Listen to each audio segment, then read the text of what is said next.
So, the big question is, bakit siya nag-overheat? So, dinala ko doon ulit, kala Boss Nick, no? So, chinek nila, ano yung naging issue. So, chinek yung aux fan relay, which is common issue nitong X-Town. So, nasisira yung relay, hindi umaandar yung aux fan niya. Kaso, sa case ko, okay yung aux fan, gumagana, malakas. So, sunod na chinek is yung radiator. At nakakatawa dahil nung binabaklas yung radiator, ang tumutulo sa ilalim ay puro kalawang. As in talagang kalawang. So, nung dinrain, mamaya papakita ko, pero nung dinrain dito sa gilid, ang lumalabas ay tubig. Tapos, nung chinek ito dito, yung reservoir ng coolant niya, ayun talaga. Kulay tanso ang laman. So, talagang tubig yung ginamit. Siyempre, second hand yan, hindi natin alam yung history. So, tubig yon. So, kinalawang yung radiator, nagbara. Ngayon, so okay. So, pinalitan natin ng radiator, then pinasabay ko na rin yung thermostat niya. So, after nun, pinakulant flashing natin. So, okay na siya ngayon. Pero, magkano ba ang inabot ng gastusan?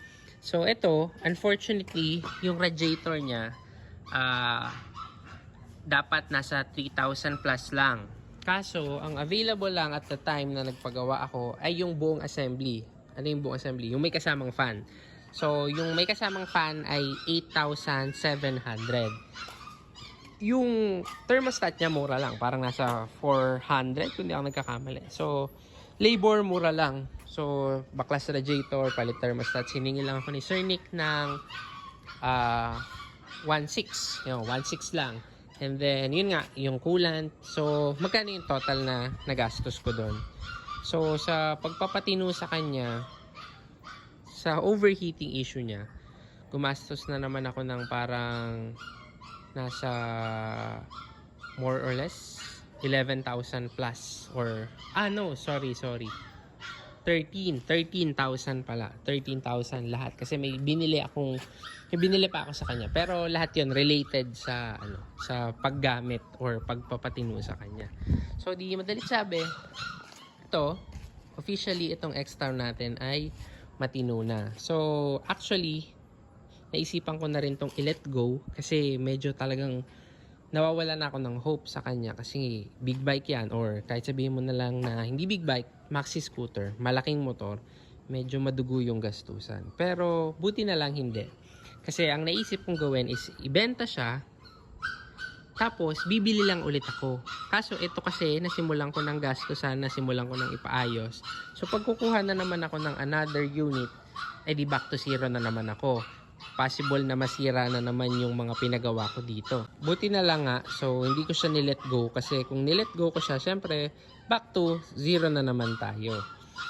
Tapos, ano ba yung mga napansin ko? Kasi maayos na yan kumbaga, latag na yung motor na yan. Wala nang sakit sa ulo, kahit saan mo dalhin, kahit sang traffic ka pa maipit.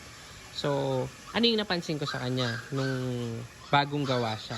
So, napansin ko na mas mabilis nang uminit yung makina. Bakit?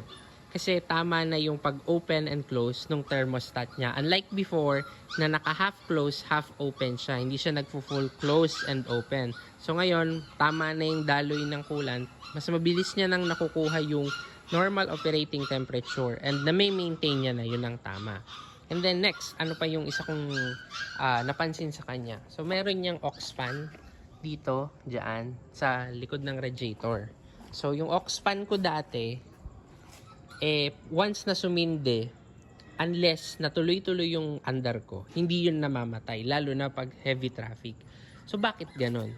Kasi nga, yung radiator ko ay dating barado. So ngayon bago na yung radiator niyan So dati siyang barado, ang nangyayari pala, hindi nagsisirculate yung coolant ko from radiator dun sa makina and then iikot siya dun sa reservoir. Walang ganun na nangyayari.